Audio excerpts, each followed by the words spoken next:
Ladies and gentlemen, not just, I took a nap, but earlier this morning we had in Eastern time zone, we had UFC Macau, UFC Jan versus Figueiredo, and it was a doozy. This is one of those cards that actually like over delivered. Like I was expecting some things. Like it was a weird one because there wasn't a ton of meaningful fights, in terms of like, is this guy going to go for a title shot? There was kind of like the main event and the co-main event. I guess the Kong, the Wong Song fight as well. But that was kind of about it. There was a lot of like talent on this card that was like, are you UFC caliber? Is Nicholas Motta UFC caliber? Is Mahashate? Is Quan Lee? Is Long Zhao? Is Jose Ochoa? Et cetera, et cetera, et cetera. There were a lot of names on this card that like, if they were gone from the UFC in like, I don't know, 18 months, you wouldn't be surprised. But they went out there and freaking delivered. Like there were some not great fights on this card. I'm looking at you, Su Young Yu, and Bargen Jalisi, I think is the name. That one wasn't very good. And otherwise, I mean, Ming Shi versus Zhao Kanfeng also was not very good for the most part, but had a phenomenally scary ending to it. And otherwise, it was a really, really solid card with a lot of cool finishes. We had, I want to say, like 3 different head kick knockouts. Essentially, I know one was a submission, but like 3 different head kick knockouts on this card. That's cool. That's dope. That's insane. And we had a bunch of like knockouts in general with the new gloves, air quotes, that are supposedly hard for knocking people out. So then again, you could also argue that Mahashate Nicholas Motta should have probably ended in a knockout had we been using the old gloves. I don't know.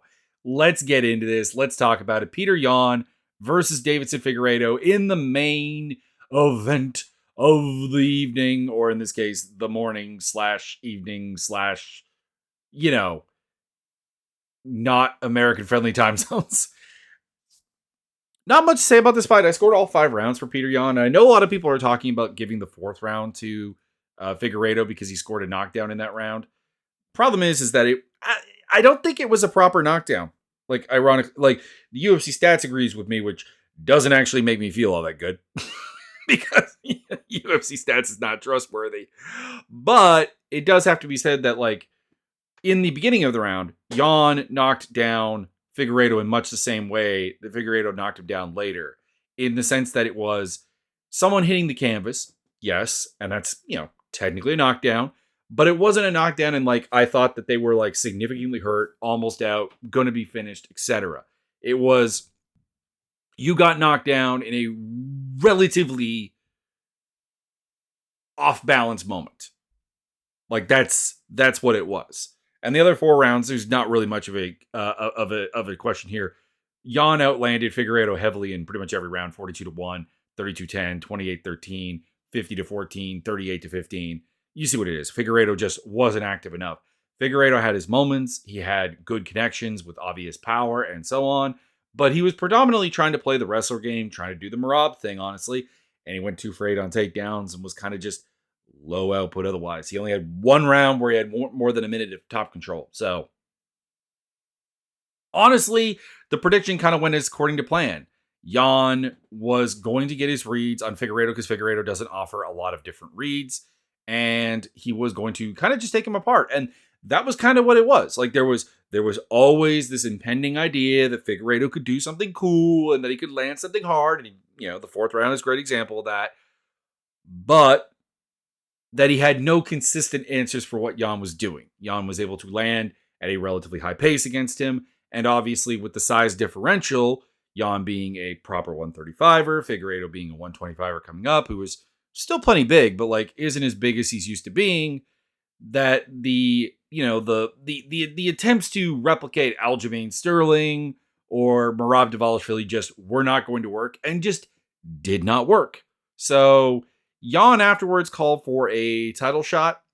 Here's the issue. I don't think anyone wants to see him fight Merab.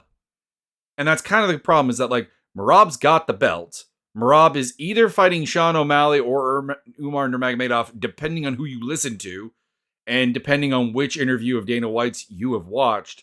So as long as Merab is in there, I don't think he really wants that fight because like he really doesn't say much about Merab. You know what I mean?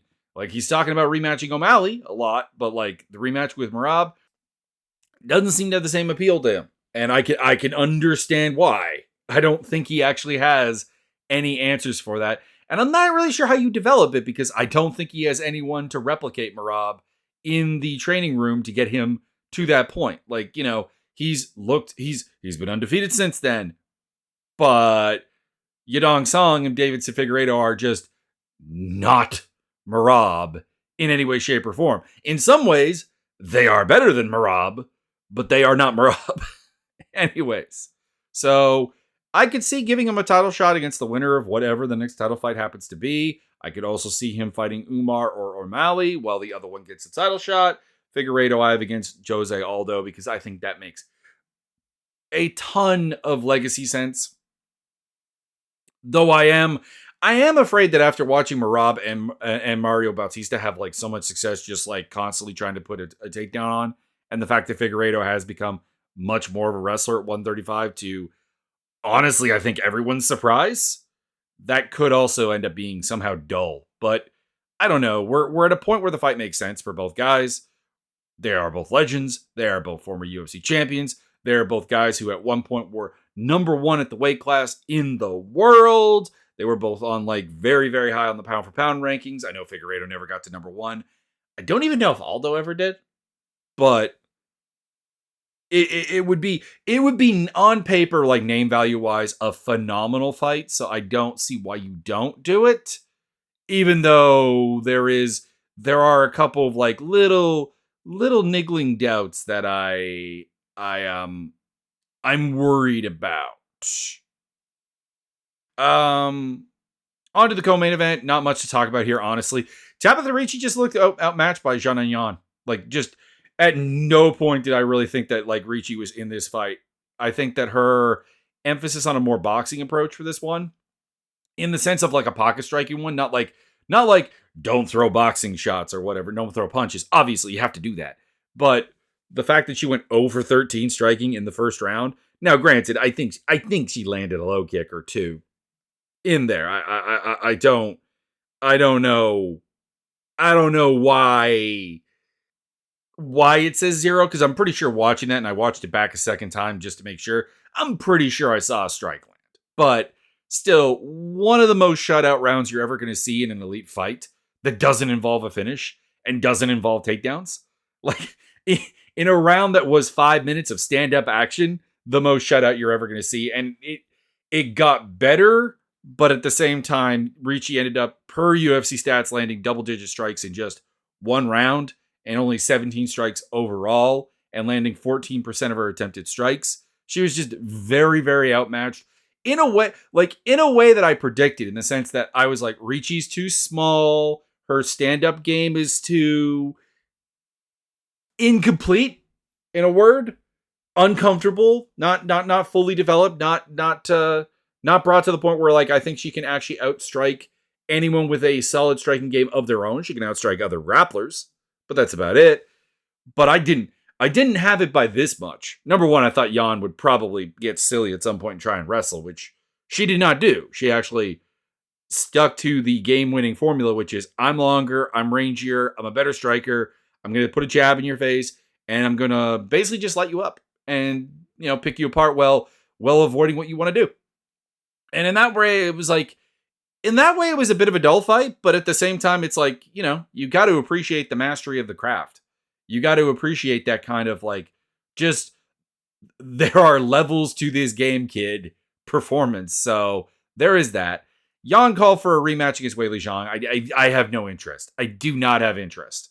And I know that 115 is in a weird place because like the only really interesting fight for Weili Zhang is Tatiana Suarez, who keeps getting hurt and in general is perhaps the most unreliable title challenger that the UFC has right now.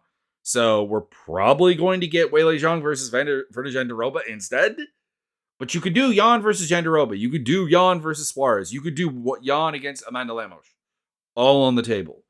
Tabitha Ricci I have against Yasmin Lucindo, which would be a cool little fight. And then we had a fight that I regret my pick. And to be clear, I don't regret it because I lost. I regret it because there was a part of me that was constantly arguing against picking Kanan Song, where it was like part of my brain was going, yeah, he's 6 years younger, but he's low pace and he's going to let Salikov have the fight he wants, and he's not really an effective wrestler, and he's not an effective pressure fighter, and he doesn't really turn things into any kind of high-paced fight. Salikov can do this. He's 40 years old, but he's shown no real like slowing down, no like coming apart. The gears are not falling off, and I should have listened to that part of my brain. I should have listened to that part of my brain because I did end up picking Kanan Song, and he got knocked out with a spinning heel hook to the face. Good Lord. King of Kung Fu. Let's roll. Muslim Salikov. The fight otherwise was not anything particularly amazing. It wasn't super high output or active, which, to be clear, you would expect. But, Salikov I thought was winning up until that point, and then boom, good night. Knockout of the night for sure. And that's saying something because, like I said, we had like 3 head kick knockouts on this card. Anyways, next up, I've got Muslim Salikov against Wonderboy Stephen Thompson. They are both guys in their 40s who exist outside the structure and the rankings. They're not really guys that you would put people up against to prove anything because their styles are so asynchronous to the rest of the division. Like it just doesn't mean anything. Like if you had a hot prospect coming up and you put him up against Muslim Salikov and he won, what would that actually like tell you in relation to like anybody else? And the answer is kind of nothing. And Stephen Wonderboy Thompson is in like a very similar boat where like, yeah, you could go in there and beat Stephen Wonderboy Thompson, and I'm not entirely sure what it would mean. And you could go in there and lose to Stephen Wonderboy Thompson, and I'm not entirely sure what that would mean. So why not do the karate versus kung fu fight? Why not do it? They're not as far apart in the rankings as one would actually think they are. So hey, why not? To be clear, if Wonderboy's not game, Wonderboy's not game. But like, why not? Why not do kung fu, karate? You can do so much with the promotion of that fight. Let it roll. And then for Kanan Song, I've got Danny Barlow, which is largely me trying to figure out what Danny Barlow is. Like, Danny Barlow is this obvious physical presence with power and so on that I want to be something. I really want the marble to be cleared away and this picturesque statue of welterweight glory comes into play, but it hasn't happened yet. So let that fight happen, and there you go. Wang Song versus Gabriela Fernandez. This was going the Joker's way. This was going Wang Song's or Wang Song's way. Pretty strong, pretty good, pretty nothing super fancy or whatever. But Fernandez was largely on the back foot, which I thought was a bad idea. I thought that if there was a way to win, it was to bring a chaotic to it, to bring a brawl to it, to bring pressure to Wong. And Fernandez was not doing that. She was getting picked apart. And I'm out of curiosity, what were the numbers on UFC stats? Yeah, 25-7 in the first round. Second round was better. Fernandez had a little bit of chaos, and then she hit the head kick. And Wong actually goes for a takedown because she got hit by the head kick so hard. Abandons it, comes to her senses, but then just stands there and gets clocked. Boom. Down you go. Fernandez pounces on her, chokes her. I'm not sure if she choked her out or if there was a foot tap or whatever. I don't know what it was. She appeared to be awake when Fernandez got off of her. So I don't know that she went out, but maybe she did. So Gabriela Fernandez gets a huge win, and it's an emotional one because apparently there was, I think her sister passed away. I wish I'd rewatched her post-fight again because she had some heavy stuff going on. And yeah, it's a huge win for her, but it's like, it's not one that really does much. Like, ironically, like, it's one of those things where, like, on paper, this is a really, really good win for her. On paper, this is an insanely big moment. But it does, like, nothing to actually, like, change my mind about her limitations. Because, like I said, up until the head kick, up until the submission, well, the head kick, then the submission, she was losing, one, But two, I also thought she wasn't fighting terribly smart. So like I have the same fight IQ issues in the back of my brain. I have the same wrestling issues she's had in the past in my brain. And then on top of that, you have the fact that like, you know, she was fighting dumb. But she gets the W. She gets the win and she gets the bump as a result. So opponent wise, I have Karine Silva because they are both phenomenal athletes that I really want to be better.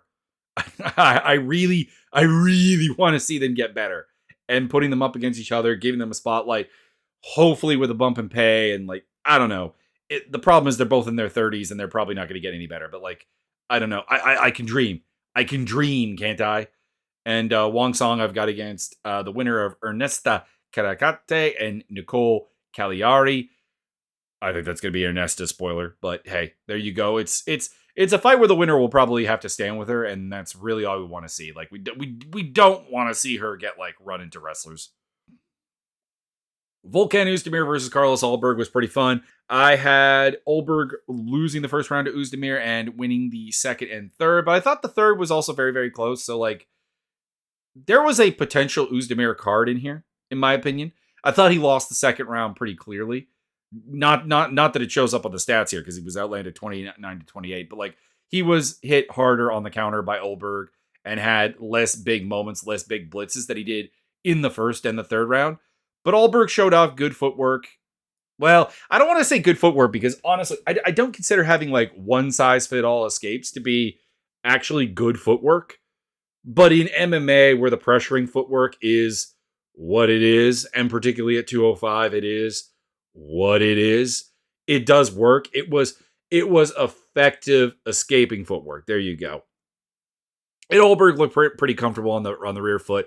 Landed a lot of like solid counters. He had, I think, throughout the 15 minutes, he was repeatedly landing the better shots over and over and over again. Whereas Oezdemir's only real damage was like when he would get like a good like blitz. He would catch Ulberg by the fence and roll in there and throw some heavy hands. There was some talk on Twitter and obviously with the corner of Oezdemir that they wanted to take down a lot more. They were emphasizing it. They were yelling for it. And Oezdemir just didn't really try. Like there were takedown attempts, but like there were two over the course of 15 minutes. And the problem is it's just Oezdemir doesn't really have that as part of his game. His takedowns historically have always been like kind of coincidental. They're not ones that he's creating his own entries or his own real desires for the matter.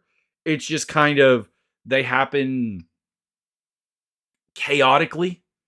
They happen. I don't want to say randomly because like obviously the action is there, but like there's no reliable entry to that. And when Ulberg was just not interested in wrestling, and also the two takedowns that were attempted got shut down hard, that was kind of the end of that for that. But like, you know, Oezdemir was his durable himself, and he did what he was supposed to do.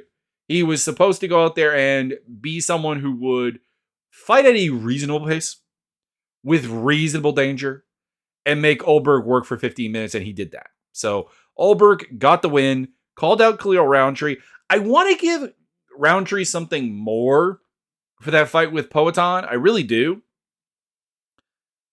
That being said, I don't have anything. I don't have anything more fitting for either of them. So why not do Ulberg versus Roundtree? And Oezdemir, I've got a blank here because Oezdemir is not so much a fighter anymore. And what I mean by that is that Oezdemir is playing a role. Oezdemir is that upper end gatekeeper who is going to provide exactly what he did here for Ulberg. And there just isn't really anybody coming up right this second that is in that same spot. So I don't have anyone to put him there. But it's like, you know, break in case of needs to test striker glass basically at 205. That's what Oezdemir is. Like it's the career is not so much about him anymore. It's about the job. Now I did realize that during this the research for this fight that Ulberg is 34 years old. So I maybe have to slow my roll a fair bit on the whole like talking about what he can do in the future because honestly he's kind of got like 3-4 years left probably. Like that's the problem. He's got very, very few fights, but like he's older than you would think he is. Ozzy Diaz versus Ming Yang Zhang. Diaz was avoiding engagement early on, which I thought was not necessarily a bad idea, given that Zhang's game kind of just falls apart, like bolts and gears fall off of him, like throughout the fight. And he was getting him to hit like the air a fair bit. He was, landing some shots of his own, some hooks and some jabs, and then he stepped right into a right elbow and got knocked out, which is probably the slickest thing I've seen from Zhang. So that's cool. That's fine. It was fun. I don't really know what it proves. Like admittedly, I don't know what the fight was going to prove in general. I think it was just trying to get Zhang a win, and he did that. So I've got him against Modestas Bukauskas. I know he's only 2-0. He's 26 years old, so 2-0 in the UFC, to be clear.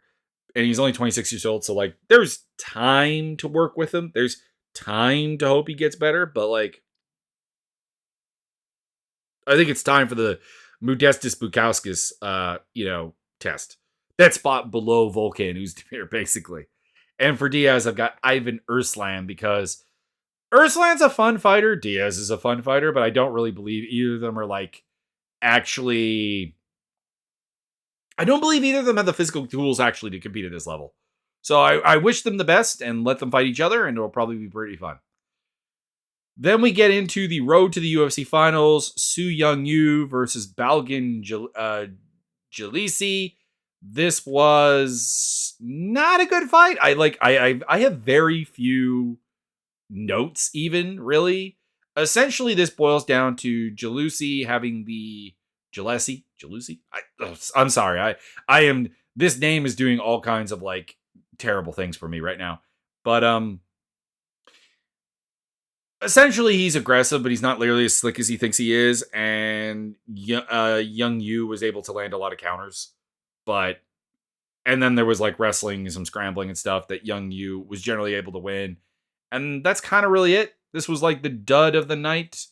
Apparently, Jalisi landed like all of 9 significant strikes, 48 total strikes. So there you go. He did get the 1 takedown he tried. Young Yu got 2 takedowns out of 5.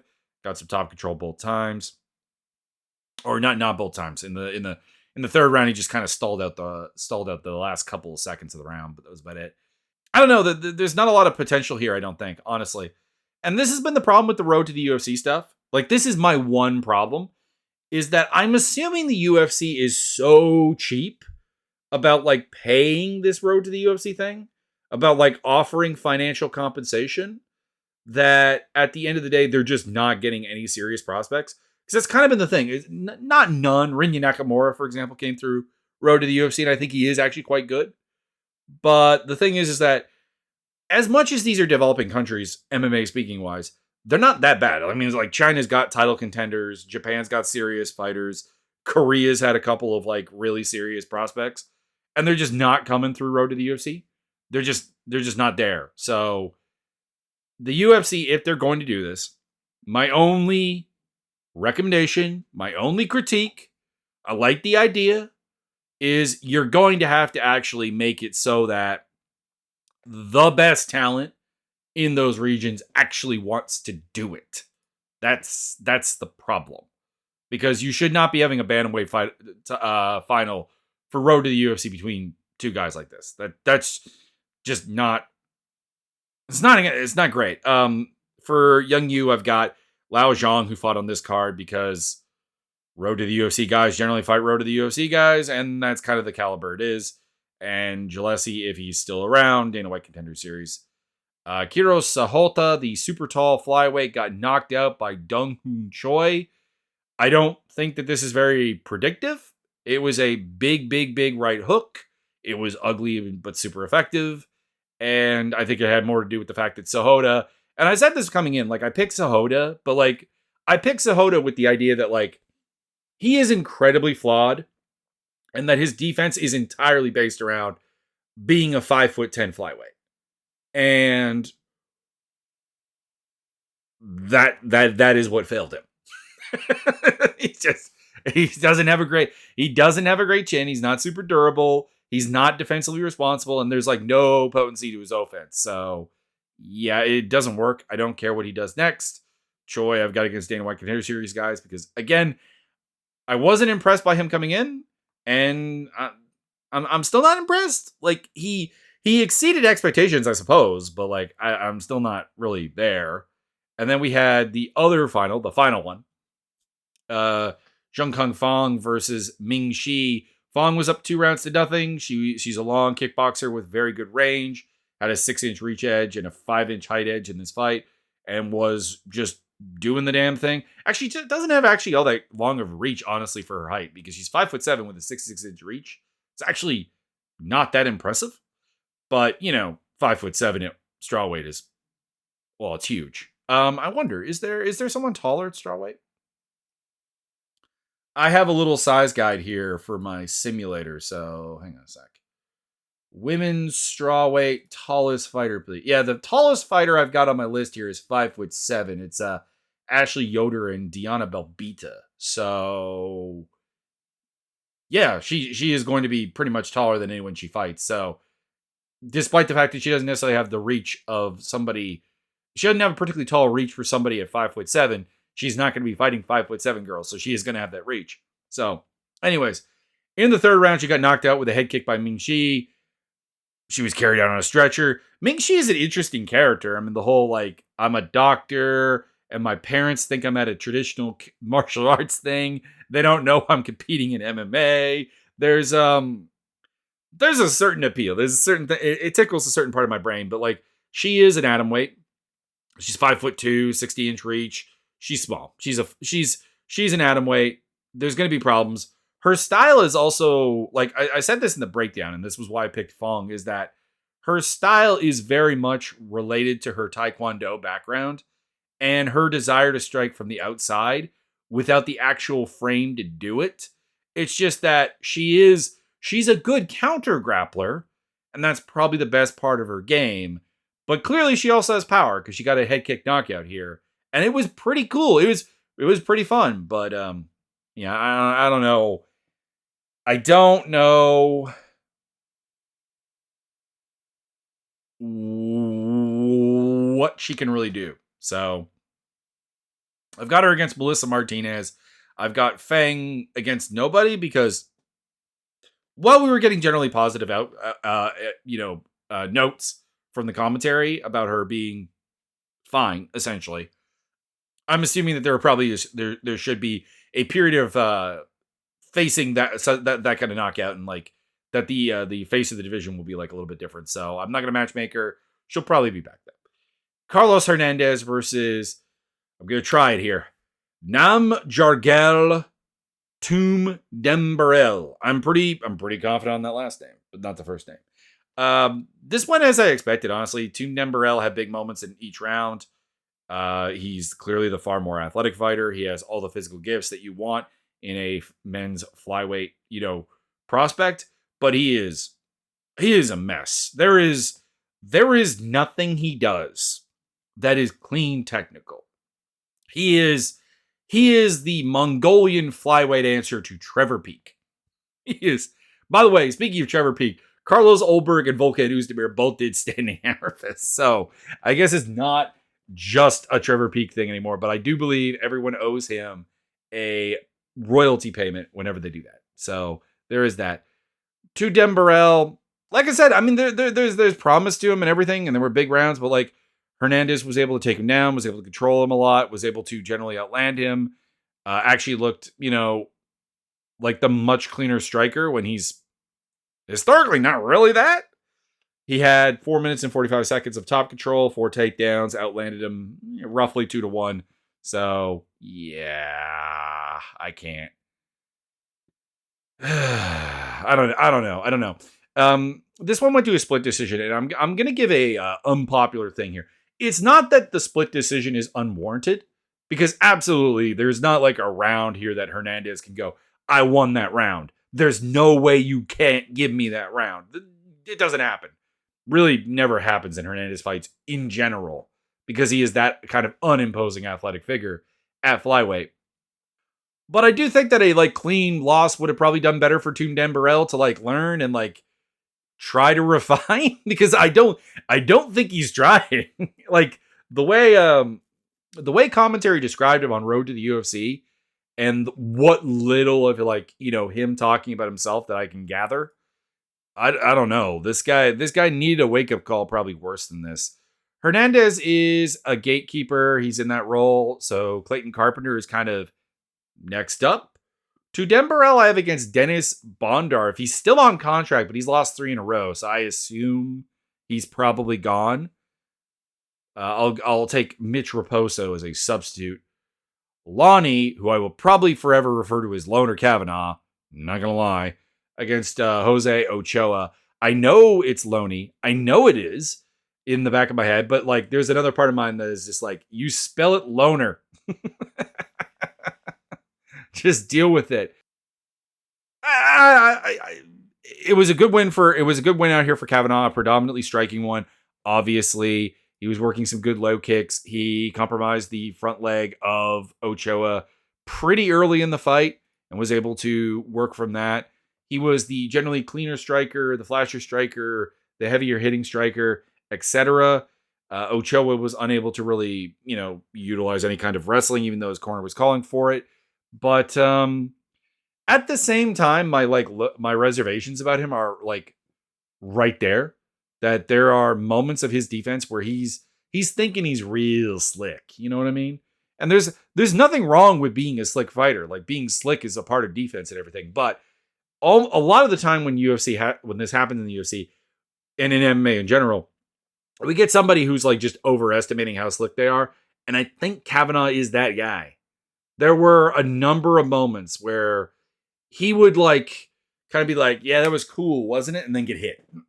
And credit to Ochoa for the heart and trying to no-sell things, but he was clearly getting hurt a lot. So Kavanaugh has the physical power, but he's not super high output, and he's very reliant on trying to be kind of a slickster. So I don't know. It's one of those things. I could be completely wrong, and he could hit it out of the park, but I have concerns.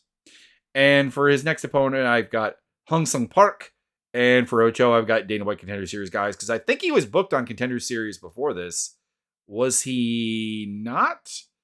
Am I not wrong? And by the way, when I say Contender Series, I don't mean put him on Contender Series. I mean he'll fight somebody, who gets the contract through Contenders. Yeah, he was going to fight Jack Duffy back in August. Rolling on to a fight that, was cool, was fun. Long Zhao is a freakishly, pathologically aggressive individual who went out there and did better than I thought he was going to do and got a 3rd round knockout of Quan Lee.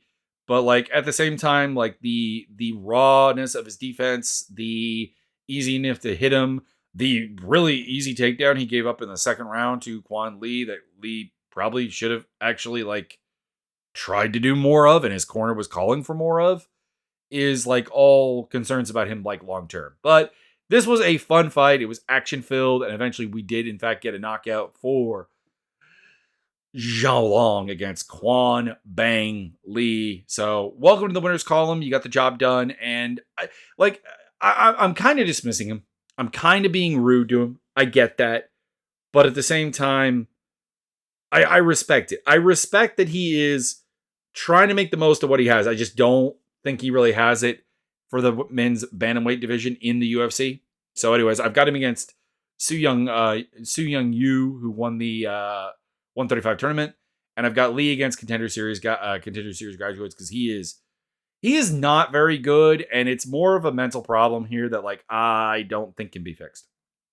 Mahashate versus Nicholas Moda opened up the night, and this was a fun time. I'm surprised it went to decision, because more than once in this fight, I think Moda had like Mahashate badly hurt. He knocked him down, like proper knocked him down twice. Once in the 1st round, once in the 3rd round. And the frustration, the only problem here, the frustration here is that I found Mahashate's performance to be annoying, because when he denied Moda the front foot, he had a lot of success. He was having a great deal of offensive success, and And Moda is deeply uncomfortable striking off his back foot. But then he would just like let Moda back on. And like, I understand good pressure footwork, good staying on the front foot is not just like a binary decision. I'm going to be on the front foot, because then like, how would you force someone off the back foot? But like the thing that bugs me is that like it really just seemed like he would stop doing what was working against Moda. Like that was the problem. Like it wasn't that Moda did something crafty and slick and like and diffuse the situation. It's just Mahashate would kind of like just kind of be like, all right, your turn. And it's like, no, don't do that. He's going to bonk you. He's going to hurt you. And he did. So there you go. Still have very little faith in Nicholas Moda. Still have very little faith in him. He's not a particularly big lightweight who is really requiring that front runner, front foot, bully style to make it work. It is fun, though. I will say that. It is fun. And in that honor, I've got him against Chris Duncan because that would be a fun fight. I've got Mahashate against Francisco Prado. Anyways, check out the links down below for my social medias. I will be coming to Blue Sky soonish. And there's the Twitter on there and so on, as well as, you know, video game streaming action and the MMA simulator over on Discord. And rounding it all off, there are other platforms that you can consume this podcast if you're not on your favorite one. So anyways, I will see you guys. I think we got a week off, don't we? Because I think the next one's the pay-per-view, the UFC pay-per-view. Do we have no UFC next weekend? I think that's the case. So November 30th. Yeah, nothing. We're back in December. There is the PFL Championship card, though. So there's that to talk about. And there's also a One Fighting Championship card as well. Or that's more in a 1 week. Yeah, that's more in the week of the UFC card. So I'll be back with the PFL predictions, break it down, but like I probably will not break down all of these fights. Like I'll handle the world title fights: Logan versus Kizriev, Cheva versus Santos, Kazanganai versus Yagshimuradov, Umalatov versus Musafayev, Rabadanov versus Primus, and Goltsov versus Popov. But I'm not really going to touch these other ones here because I just don't know the fighters well enough, and there's not going to be enough time to get into that like kind of like levels of like predictivity. I might do Mansour Banui versus Alfie Davis though. That could be fun, as well as Slim Trabelski versus Abraham Babli. And Jesus Pinedo versus Jeremy Kennedy. All right. There's some other stuff here. Costello Van Stevis versus I do like him, but he's fighting Vitor Dantas. I don't know you, do I? Yeah, you're a jungle fight guy. He's got an LFA fight. That might also get a breakdown, but it'll be select that I have like a decent understanding of, that I don't have to spend hours reviewing both fighters. Anyways, until then, have a good day. And if you did not check out this card because it was on a obscene hour, you might want to.